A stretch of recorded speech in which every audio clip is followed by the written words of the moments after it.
আজকে নির্বাচন কমিশনে আমরা এসেছি একটা অভিযোগ দায়ের করার জন্য এবং আমরা সেটি মৌখিকভাবে জানিয়েছি এবং আমাদেরকে জানানো হয়েছে যে এই ব্যাপারে ওনাদের যে একটা আইনি সেল রয়েছে বা এই ধরনের কমপ্লেন নিষ্পত্তি করার জন্য যে বডিটা রয়েছে তাদের কাছে ওনারা এটা ফরওয়ার্ড করেছেন এবং ওনারা ব্যবস্থা নেবেন বা দেখছেন, বিষয়টি খতিয়ে দেখছেন আর কি। গত 4 তারিখ রাতের বেলা কসমোপলিটন স্কুল নামে একটি প্রতিষ্ঠান, শিক্ষা প্রতিষ্ঠান, যেটা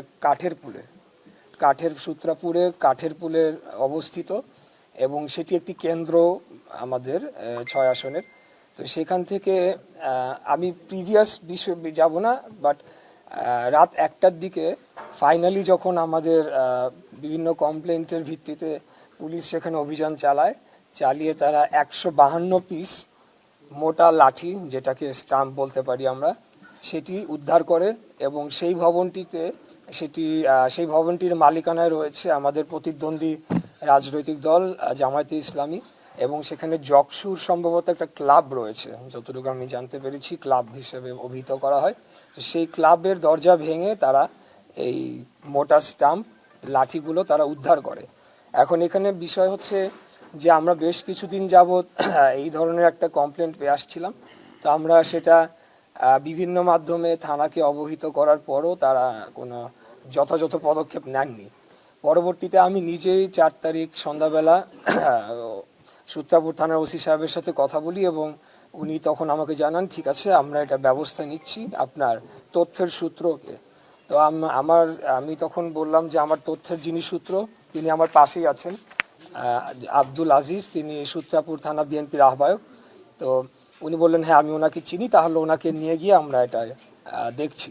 কিন্তু যেটি হয়েছে যে উনি কাউকে না জানিয়ে উনি এই ভবনে যান, যে মালিকপক্ষকে সতর্ক করে দেন এবং সতর্ক করে দেওয়ার 4 ঘন্টা অতিবাহিত হওয়ার পর আমরা জানতে পারি যে এরকম পরিস্থিতি। সেখানে 2টি পিকআপ ট্রাক আসে, পিকআপ ট্রাকে এসে বড় বড় বস্তায় করে বিপুল সংখ্যক লাঠিসোঁটা সেখান থেকে নিয়ে যাওয়া হয় এবং আগ্নেয়াস্ত্র রয়েছে বলে আমাদের কাছে আগের থেকেই অভিযোগ ছিল। তো তারপরে আমাদের যারা ওখানকার স্থানীয় এলাকাবাসী তারা ওই বিল্ডিংটির সামনে অবস্থান করেন এবং পরে যিনি ওসি তিনি যখন প্রথমবার যান তিনি কিন্তু কোনো কিছুই বিল্ডিংয়ের ভেতরেই ঢোকেন নাই, তিনি কেবল সতর্ক করে দিয়েছেন বলে আমরা ধারণা করছি। তো পরবর্তীতে তখন আমার কানে আসার পরে আমি আবারও কর্তৃপক্ষ বা ওনাদের সাথে কথা বলার পরে ওনারা সেখানে গেলেন এবং এসি কোতোয়ালি তিনিও ইনভলভ হলেন এবং সেখানে আর্মিও উপস্থিত ছিলেন। পরবর্তীতে এসি কোতোয়ালি তিনি সেখানে যাওয়ার পরে সেখানে যে তিনি অনেক কাল ক্ষেপণ করেন, অনেক সময় ক্ষেপণ করার পর পরবর্তীতে একটি পর্যায়ে আমি ওনাকে খুব শক্তভাবেই বলি যে আপনারা এখানে রয়েছে, আপনারা যারা এটি চিনে আপনারা তাদেরকে ভেতরে ঢুকতে দিচ্ছেন না। 3 জন মাত্র গিয়েছেন অনেক বড় একটি ভবন সেটিকে সার্চ করার জন্য। পরবর্তীতে তিনি আরেকজনকে নিয়ে যাওয়ার পরে 152 পিস পাওয়া যায়, সেটি বস্তায় মোড়ানো ছিল, সেটা পিকআপে করে তারা নিয়ে যান এবং ওই লাঠিগুলো ছিল জকসুর ক্লাব বলে অভিহিত করেছেন।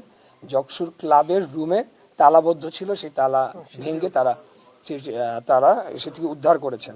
তো আজকে আমরা এসেছি 2টি কমপ্লেন নিয়ে। একটি হলো যে একটা কেন্দ্র, কসমোপলিটন স্কুল একটা কেন্দ্রে যদি এই অবস্থা হয় তাহলে তো সেই কেন্দ্র কিভাবে নির্বাচন আমরা করব সেটি একটি বড় প্রশ্ন রয়েছে। তো কেন্দ্র পরিবর্তন সম্পর্কে আমরা আবেদন জানিয়েছি, তবে সেটি কমিশনের যে আইন অনুযায়ী এবং সময় সবকিছু বিবেচনায় নিয়ে ওনারা কার্যকরী পদক্ষেপ নেবেন বলে আমাদেরকে আশ্বাস জানিয়েছেন। আরেকটি হলো সূত্রাপুর থানার যিনি ওসি সাহেব আছেন, তো ওনার ব্যাপারে আমাদের এটি একটা সম্মিলিত অভিযোগ এলাকাবাসী সহ আমাদের, কারণ ওনাকে জানানোর পরেও তিনি প্রবেশ করেননি এবং তিনি একটা উইন্ডো স্পেস করে দিয়েছেন, যেই সময়টির মধ্যে ধারণা করা হচ্ছে লাঠিসোঁটার বাইরেও আগ্নেয়াস্ত্রও সেখান থেকে বহন করে বের করে নিয়ে যাওয়া হয়েছে। তো এই 2টি বিষয় আজকে আমরা এসেছিলাম। আমরা ওনাকে যাতে পরিবর্তন করা হয় সেই মর্মে আমরা একটা আবেদন করেছি, তবে সেটা হবে নাকি আমরা জানি না। কমিশন তো ওনাদের আইন অনুযায়ী ওনাদের গতিতে এবং সামনে 3-4 দিন পরে নির্বাচনে এটাকে বিবেচনা করে ওনারা যতটুকু পদক্ষেপ নেবেন। এতদিন পর্যন্ত তো অত্যন্ত ভালো ছিল আমাদের ঢাকা 6 আইন শৃঙ্খলা পরিস্থিতি খুবই ভালো ছিল। আমাদের যিনি প্রতিদ্বন্দ্বী প্রার্থীগণ তাদের সাথে আমার একটা যোগাযোগ ছিল, সবই ঠিক ছিল, কিন্তু হঠাৎ এই ঘটনা ঘটাতে মানে এটা আসলে কোনোভাবেই মানে কাম্য ছিল না। তবে বেশ আরও 3-4 দিন আগেই এই বিষয়টি আমার কানে আসে, কিন্তু তখন আমি ভেবেছি হয়তো বা এটা একটা অ্যালিগেশন দেওয়ার জন্য অনেক সময় হয় না, সেটা হবে।